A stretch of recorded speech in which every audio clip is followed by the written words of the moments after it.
Hey, friends, just wanted to say we have a new video. We're doing this series of podcasts with different people involved with the Noah's Ark research over the years, or who have been out there or just have an interest. And so, in this first one, I'm talking to Bill. I always call him Doctor, but he's a master's in soil science.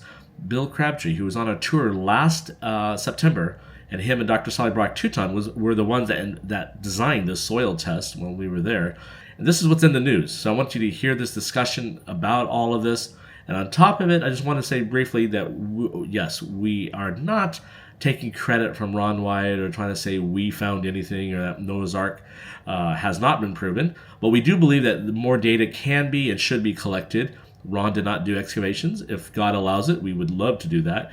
Ron didn't do core drilling. We hope that that can be done in the future by someone.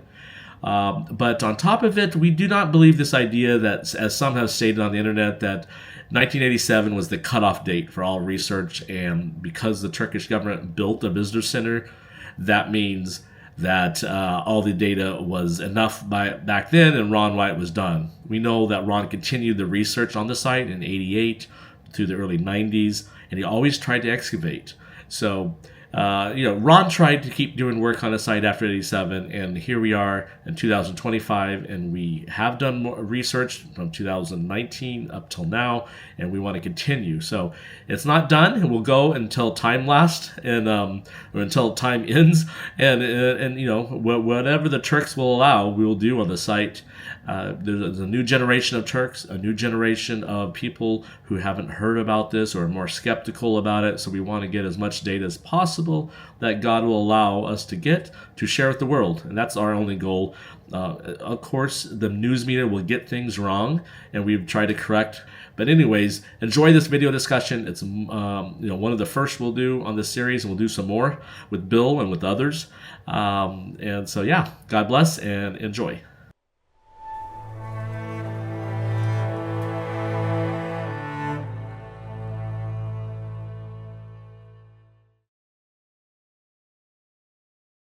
Have a very special guest today in this podcast we're doing about Noah's Ark.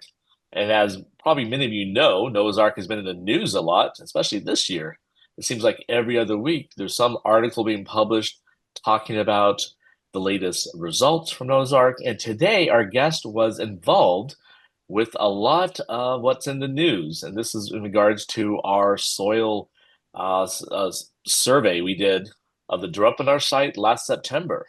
So we have with us not doctor, but Bill Crabtree, but you have a lot of experience. Tell me about yourself and your background and your professional experiences. Yeah, good to be with you, Andrew. Yeah, I've got a Bachelor of Ag Science.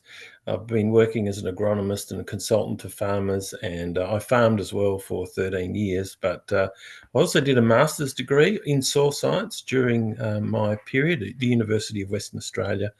And I really love soils and know a fair bit about soils in terms of the relevance for agriculture. Well, I do remember on our trip because you and your wife came on the tour last September, and you got us all looking at the different soil. We would see as we drove by. We would stop at many places and look at the farmland and talk to farmers. And so even after you left on the next tour the following month, I kept looking at the soil. And so it was great being educated and get that interest. So when you came out on the trip, I remember I had we were emailing back and forth either with you or Monique, and I was one of you guys mentioned that you had this background, and at the time I was like, well, we don't have anything planned, but let's see what we could do, during this tour and what happens. And usually on my tours, I invite Dr. Salih Brock Tutan. Now he's the Turkish geologist, assistant professor of geology from Ataturk University.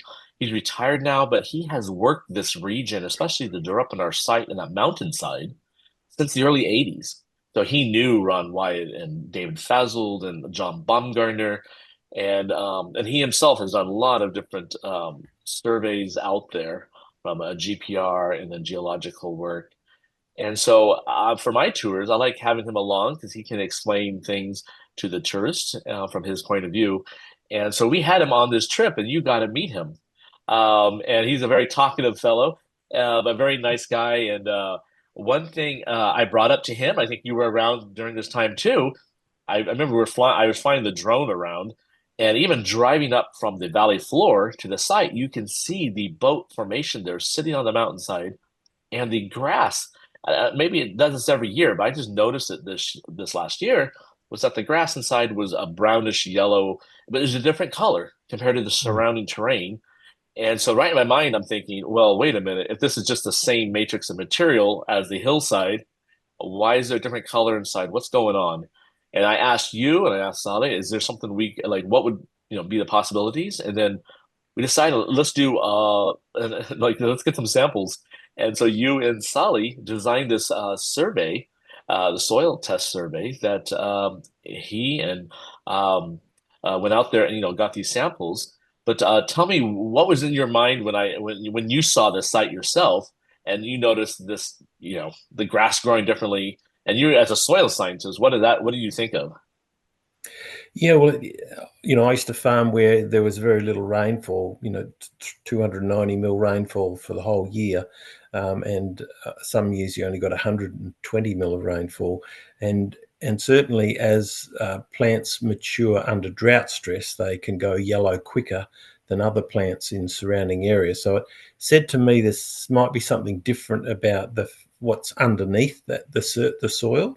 And we know the biblical story about the boat had pitch or tar on the inside and on the outside, and that if that's still intact, if this is indeed Noah's Ark, if that's still intact, then that would affect the ability of water to get into that shape, and it would also affect catchment water, so water that's falling on that shape just next to my head here, it might just funnel itself into that area and not be able to get out.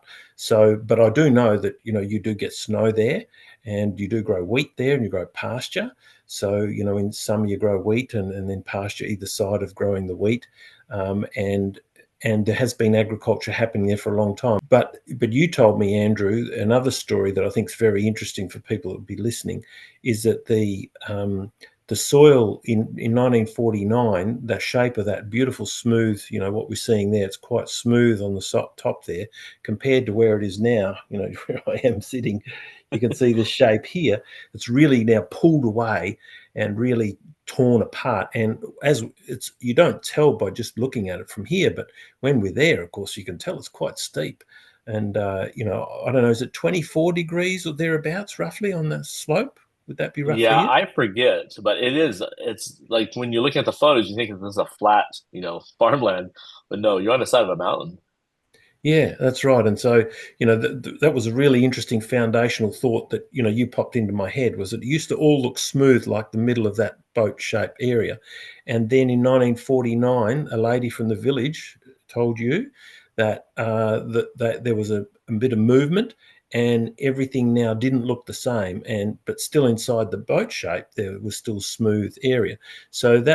And then now we've had this popping up thing. And so if it was a water repellent structure, tar on each side, in and out, then that would allow that to pop up. And because of the weight of it, it would hold it there. And so then the water is going to go around it either left and to the right. And so when you're talking about drought and the different color of the plant species being more brown as opposed to a bit greener on the outside, it made me think about plant soil water relations, and it might be less water inside the shape because more water could be slipping down from the snow and from the rain that came from the hill behind it, and that was traversing to the left and to the right and not being able to get inside the shape. So that was one thing that made me think, and I thought maybe that's all it was. So I wasn't expecting the results that we got, which Yeah, I really are remember quite that. exciting. We're like, yeah, you don't get your hopes up, Andrew. We'll just see what happens. Yeah, I Yes, mean, and but I just wanted to give a little background before you go on to your next point that these photos behind you on the left side of the screen, that black and white one is from it's 1961 by not Doctor, but by R.N. Guler. And he was a famous photographer in Turkey. And so that was a low altitude one. And so the people who told me about the 1948 or 49, we don't know the exact year. We need to narrow that down. But Dr. Sally Brock Tuton told me he had interviewed the older villagers back in the 80s, and they told him that they were farming that whole hillside, just kind of like a rolling hill, flat, smooth. and then that 48 or 49 earthquake revealed this shape. But the villagers didn't pay attention to it because they didn't fly an airplane over it and notice the boat shape. So from the ground, they just, okay, there's this smooth area left, but everything around it was this rough terrain now after that 48 or 49 earthquake. And I talked to Nuri, he's the villager that manages the visitor center, and he says, yes, his mother and his uncle, her brother, remember that event and remember what Dr. Sally Tuton told me. So here we have different villagers remembering this earthquake that happened. So this is not the earthquake that Ron Wyatt talks about in his book and videos from 1978. That one was a different event that popped it out further, and that actually produced a crack down the middle. You can see in his 1979 photograph, and we'll get to that in a bit. But yeah, go ahead. Yeah, and that's in fact that photograph. You could bring that one up now because that's where we're not the first ones to do soil tests on this. And I do remember watching a video of Ron White talking about he did a soil test. Now, and so we didn't copy his soil test. So I just did what I thought would be sensible from an agricultural point of view. But what Ron did was also very sensible because he did a complete analysis of the soil, and he basically got a 98% recovery, which is very good, of the soil. And it's basically silicon. You've got the chart there. In fact, we'll look at that data in a minute, I suspect. But what Ron did is he didn't get replications. He only got one sample from inside, right in the middle of the boat, and down as far as he could reach, according to Mary Nell, his wife. What's Mary's full name now? Do you know? Mary Nell Lee. Right. And she was saying recently on a YouTube video that that work's already been done. And she's correct. Ron did a good job, but from a scientific point of view, I've got a master's degree in science. To have an argument with another scientist, we have to give some statistics, and there were no statistics involved because she just did one sample. Ron did one sample inside and one sample outside, and you need errors. You need to know how consistent those numbers are. Are they significantly different or are they not? And our data shows there are three measurements, units that are very significantly different. And that's quite exciting. It supports the work that Ron did. Yeah, so so what you brought up, you kind of mentioned that there's not a controversy, but there is concern by Ron's family and others that the new reports coming out in the news is not giving Ron enough credit or not mentioning his name, and that is true. The news, as we all know, can get a lot of things wrong. But our goal when we did this test was not, hey, let's redo what Ron did, or let's try to take credit from anyone. We noticed the grass growing differently, and I had two scientists on that trip in September, and so I said, "Hey, let's try to test this and do a complete soil analysis versus just one or two samples." And as you said, they actually matched with. And let me pull them up because we can talk about them now. So these were tests. Oh, go ahead.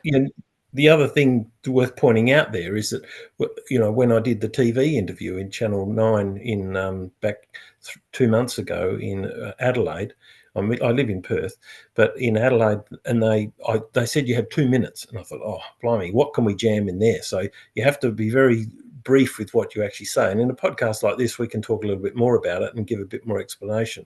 So that's good. Okay, yeah, I'm going to bring this. I'm going to share the screen right now. Let's see.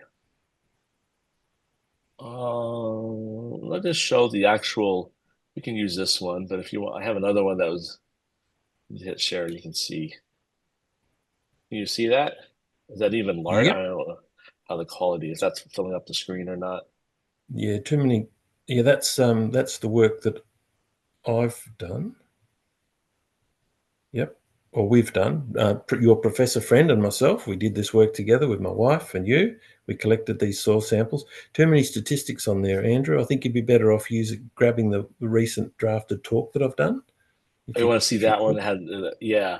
Well, but so this one, if you see the column that says yes on the far right, yes, so but that's not good enough. That's not good enough. Tested. That's not good enough for a scientist, Andrew. I want to know, is that 1% significance? Yeah. 5% significance?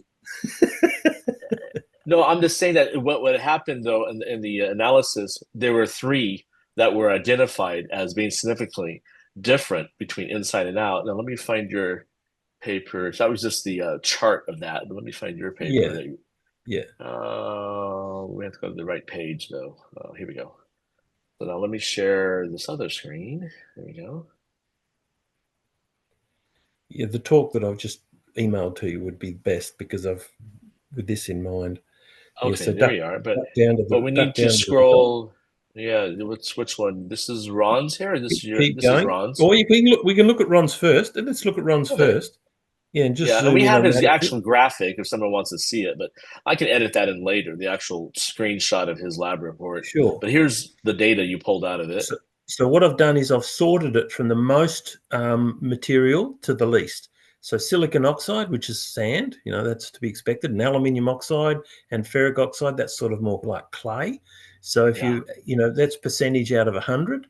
So, and then of course the things that, and that's just typical of soil generally. But you can also see there's a lot of lime in there. The calcium oxide, the magnesium oxide, and the sodium oxide, they're basically Okay. lime. And if you add all those up together, they're about 15% thereabouts, and a little bit different on the inside to outside, but it's hard to tell because we don't have any replicates.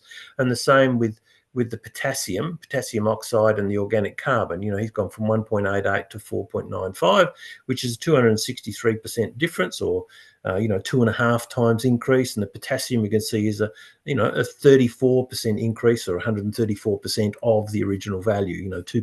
2.3 but going up to 3.01. So there's no stats in that, and you can see at the bottom about a 98% recovery, which is great.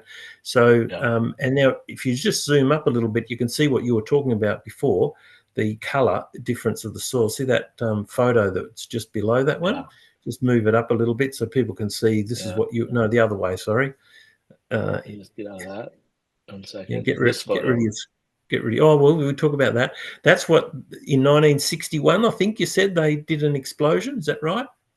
Yeah. And that was from the There's a US. 1960, actually. I'm sorry, 1960.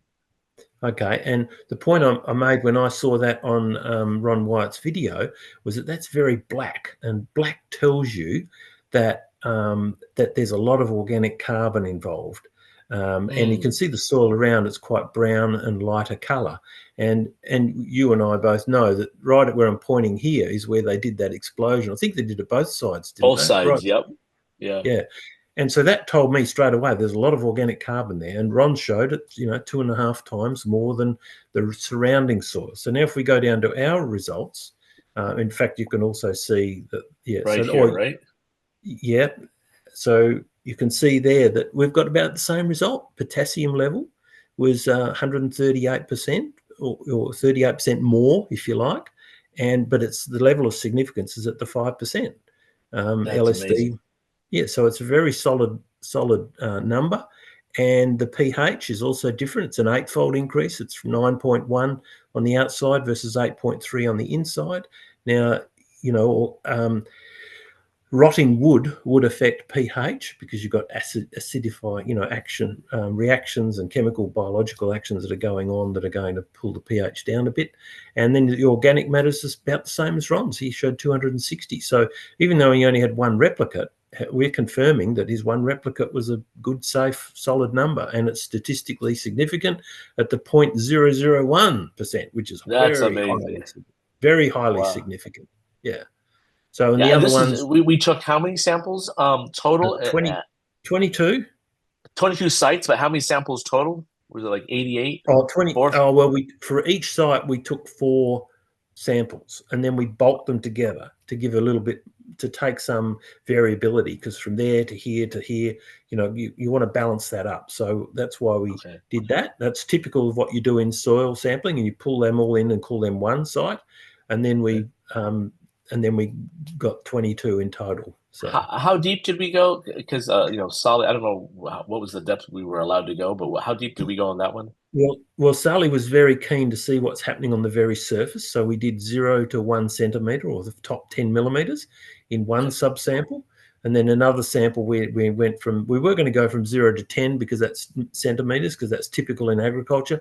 But we found the soil quite heavy and clay, and it was a bit dry, so it was hard work. So we actually just went down to 8 centimetres, which is okay. Okay. And Now, yeah. was there a difference between? Did you see any differences between the samples taken near the surface versus those down below?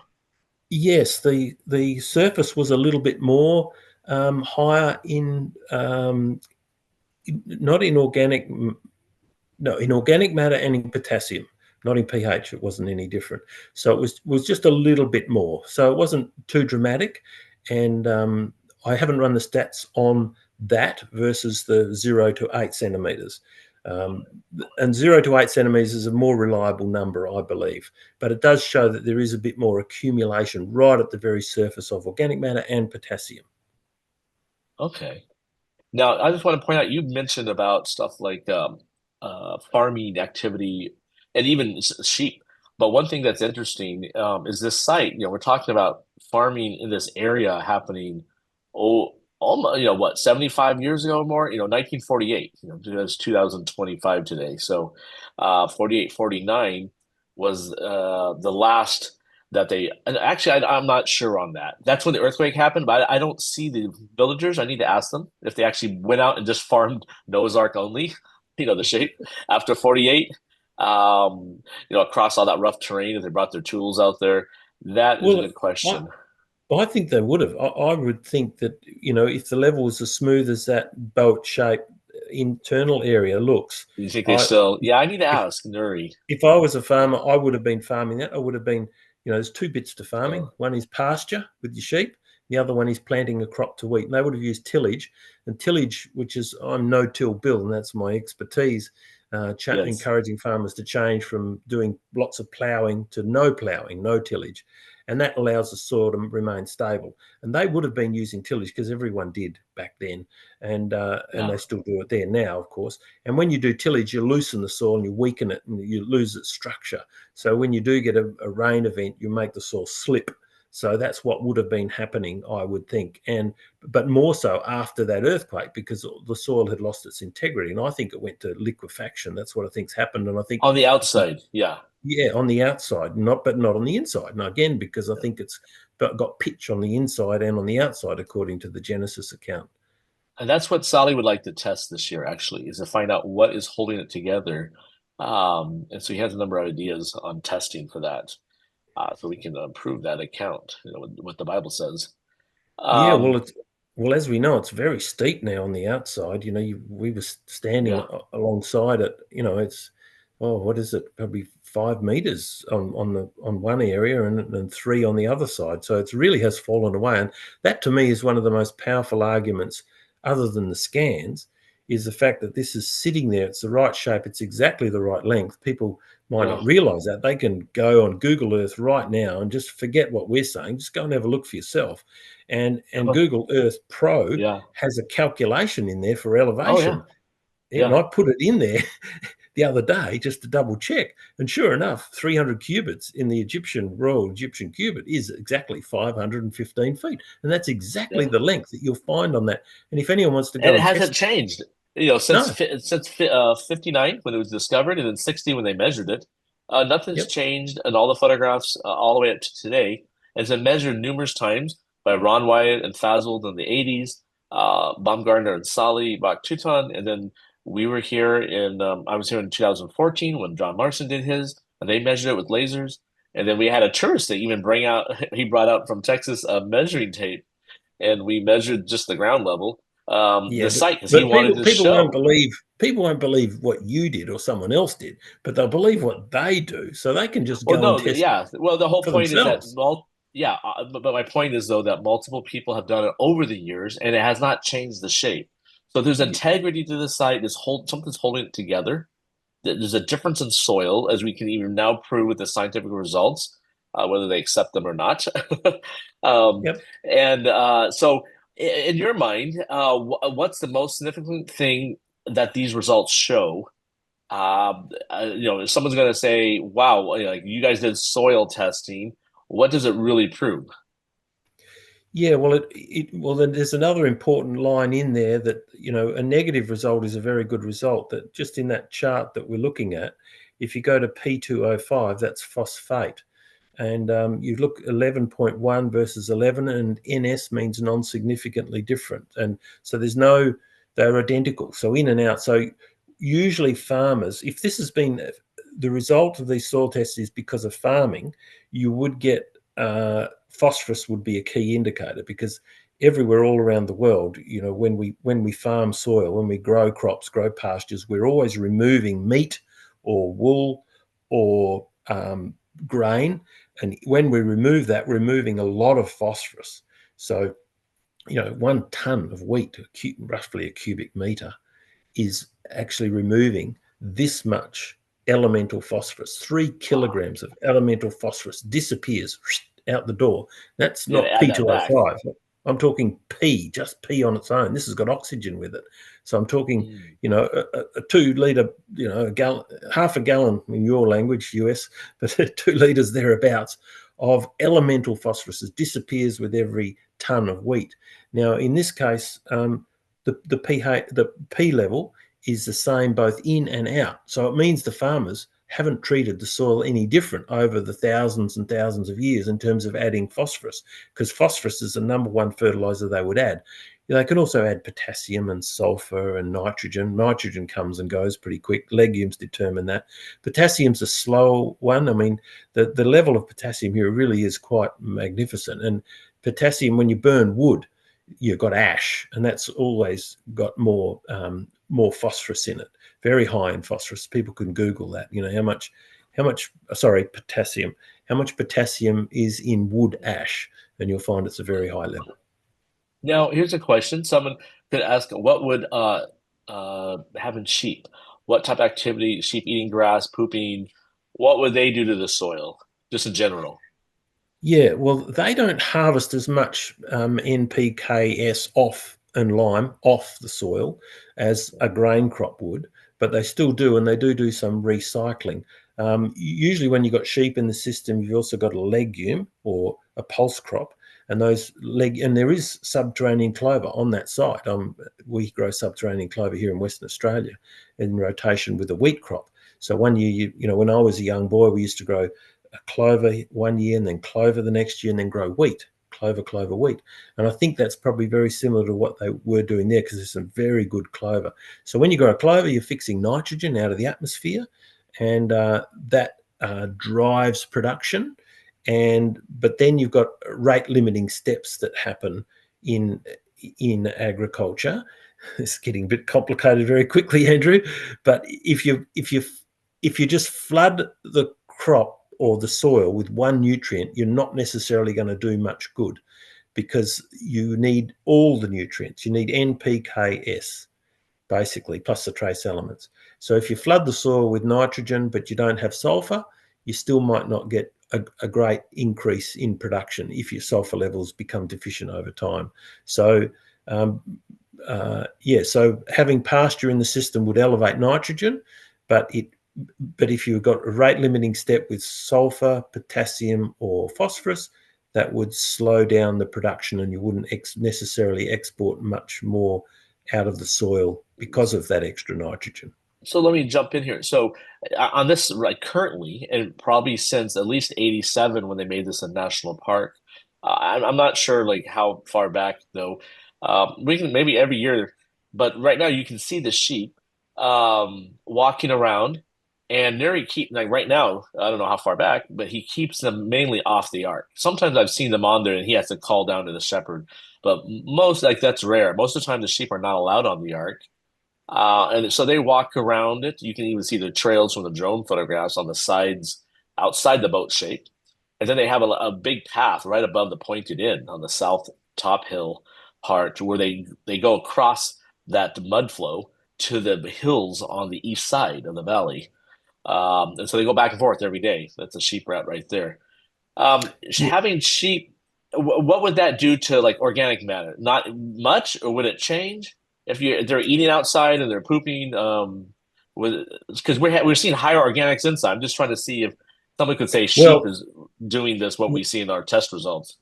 interestingly, the way they farm over there is quite different to the way we farm here. We put fences up and keep sheep in definite areas, and obviously they have shepherds there, so they can pretty much control the sheep. And I imagine at night time the sheep would go back into a pen. Would that be right Yeah, there? they go back home. Yeah, most of yeah. Yeah. Okay, so to keep them away from wild dogs and whatever. But Yeah. so if you've got sheep and pasture, consistently with a legume in the system, you would think that as long as you've got enough phosphorus and potassium, you would build up your organic matter. We didn't actually measure, we did measure organic matter, but we didn't measure nitrogen. But usually they're quite closely linked. The more organic matter, the more nitrogen there is in the soil. So if they keep the sheep off the site, I didn't see too many clovers, but I didn't compare. To be honest, I didn't see if there's more clover in the boat shape as opposed to out. I don't know if you've noticed. Do you know what subterranean clover is? No, sorry, I should have No. pointed that out to you while I was there. I had a great time there, though. But inside, I didn't notice that there was, a great difference because I didn't. I think I probably would have noticed if I looked carefully, and I would have, I think. So, but the argument you're saying is that the sheep are more outside, and that Yes. sheep grazing should contribute with the manure from the sheep. There's a bit of recycling that goes on. You'd think that would build the organic carbon or build organic matter. And in this case, if they're kept off the site, you would argue that the sheep haven't had Yeah. an impact at building the organic carbon. That's what I wanted to hear that from you. I was thinking, Yeah. "Oh, what about the sheep? What would, because that's the only thing I noticed that would change in regards to these like animals. And then farming right now, they don't farm. Obviously, they don't farm the Ark site and right now, and they don't farm in the areas we collected samples. It's a mud flow terrain, rough. Some areas are smooth. Other areas that have crevices and rocks and boulders. So this site, I don't know if I need to ask Nuri, when's the last time they were actually farming out there in the field? Yeah, well, I would imagine, Andrew, once they knew it could be a Noah's Ark site, then it probably would have been restricted. But prior to that 1948 or 49 episode They, where it yeah, liquefied, I reckon they would have been grazing that uniformly and probably even cropping it. I would if I was there. Can you show yeah, that photo with the crack down the middle where Ron collected his soil? It's in yeah. my. I don't have it. Keep I going. have There it your. is. We Yeah, can there it zoom. is. Let me zoom into this one. I Yeah, don't think I can zoom in. Well, here we go. that's good enough. You can see the The crack in the middle there. I have the full resolution, but not ready. Yeah. So you can Here you go. see the Yeah, crack down the middle. Yeah. let me just And annotate it for our guests that are watching. You can yeah. see right here. There's actually one there, but then the big one that I don't know where Ron got his sample, but it went up and actually went through where they did one of the explosion with the dynamite. Okay. Yeah, Yeah. So that was so that this is an example of it popping up as opposed to this photo here, which was yeah, 1960. Yeah, 61. Yeah, 61. And this photo we're looking at with the crack was after an earthquake, and all the mud started to slide around and everything started to fall away. And this to me is one of the most powerful arguments, apart from the scans, which you've got a lot of those and they should be all stuck into one place and let people see them. I think they're on your site, aren't they? Yet people have to go looking on your website for all of the yeah. We need to scans. organize that a little better on the scan data, but we're still analyzing it. So what it's like with scientists, they want to get all their analysis done, and then they want the public to look at it. So we have not put everything out there on the website. So, Yeah, yeah. So, and the other point that we were making before too is that the pointiness of this is pointing uphill, and like an aeroplane, the front part of an aeroplane is curved, and if this was a natural rock formation, you would imagine the rounded bit would be at the top or the higher part, and the pointed bit would be at the back end. But this is not the case here. It's around the other way, and the fact that it stayed there and stuck there. I really would like to see Answers in Genesis. I really enjoy watching their stuff. Ken Ham has put a video out recently saying that Noah's couldn't be on Mount Ararat. Well, we agree with that totally, don't you? I mean, no one is saying it's on Mount Ararat because it's a stratovolcano. So I don't even know why Answers in Genesis keep going back to this argument that it can't be on Mount Ararat. We totally agree. And this is not Mount Ararat. It's the mountains of Ararat. In Western Australia, we have the Stirling Mountains, and there's about 20 or 30 peaks in the Stirling Mountains, and Bluff Knoll's the most famous one. But just because, if we said it was in the Stirling Mountains, we're not necessarily saying it's on Bluff Knoll. This is how many Ks? Is 28 Ks south thereabouts of the main Mount Ararat? Yes. yeah, it's about 17 miles. We're south Right. across the valley, but Yeah. kilometers, yeah. Yeah, it's okay. Yeah, it's about right. And so it's the mountain ranges area. So But it's really interesting that you watch all these AI put together videos of the Darupana site, and then they throw in this pristine wood that's stuck up in the Mount Ararat that someone claims that's where the Ark is now. And wood decays within 100 years. Now that's why we're not seeing any wood there, but we are seeing the remains of wood. Oh, what have you Yeah. got there? Yeah, I want to show this video because you brought it up and I was trying to find it and I found it. I don't want to interrupt your flow of thought, but this actually shows fluid dynamics, different types of flows.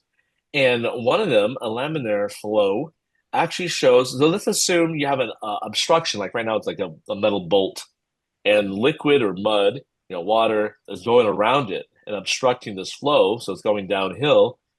So on the left side of the screen, you would assume that, based on gravity flow, that's the uphill end. And as you notice, based on the material going around the obstruction, it forms the bulbous, the rounded end uphill. It builds up material up there. And then on the pointed downhill end, I mean, the downhill end would be pointed. The material comes back together. Um, and they have different examples in this video I found, but I'll just run this little clip here. And it just shows that this site is the complete opposite. As you can see, as it's flowing there. So it's building up that rounded end uphill. Now, the Daruppanar site, the round end is downhill. So unless Answers to Genesis and other people believe that there's no gravity at this site, then you can't use a rock obstruction and a mud flow to explain how the shape got there. Mm. So this is Yep. a great little clip. I'm going to use this in a video. I'm using it here in our interview, but I'd found this on some channel. Just like, wow, this is perfect illustration. Showing the flow of material. Yeah, so it's quite exciting, Andrew. We know what this site. It's the scans are going to be the real killer, though, and as you've got quite a Yeah. few of those already, and Noah's story, I think it explains a lot of things from a scientific point of view about what I see in the landscapes across the world, how things have been obviously flooded and how sediment and at 6,300 feet where this site is, we're seeing fossils and we're seeing shellfish, we're seeing ocean floors. We see that on the top of the Himalayas. We see it on top of Rocky Mountains. We see it on top of the Andes. We see ocean sediments way, way, way up there. So we do know that the Earth was flooded at one point. When was that? Well, pick your millions or billions of years, or pick your 4,500 years if you like, and see which one fits the evidence. And that's what I think we are trying to do here, is just look for evidence that supports or disproves that this is the real Noah's Ark site. That's well stated there, Bill. And thank you for your time. We'll definitely have more to share later. We just keep the research going on here. This is not the end. What's really interesting, look where we're at today. I didn't know you last year this time. I think we emailed about the tour back and forth around this time. And you guys show up on the tour. Everything kind of worked out, just like the 2019 scans when it worked out for the Science Channel to be there and the perfect weather that whole week. And then when they finished the scan, it started to rain the next day on Friday. This tour, you showed up. We noticed the grass growing. You and Sully designed the survey, and we waited for the results. And we get the results, and they match Ron Wyatt's previous results, and it expands on his. And then it hits the news, and it just goes worldwide. And you've been interviewed. I've been interviewed. People just writing random stories and making up their YouTube videos. But Noah's Ark is now being talked about worldwide on social media and in the mainstream news, which I wouldn't have thought of. So, this is not orchestrated by us. I didn't go out, I didn't put any press release out until later talking about that we're not doing excavation permit. We don't have a permit to excavate because they misstated that. But otherwise, we haven't put out any press release. We just let it, it's all organic. It just happened. And so, which to me shows that, God is involved, because the devil doesn't want people to talk about Noah's Ark and people to believe in this story.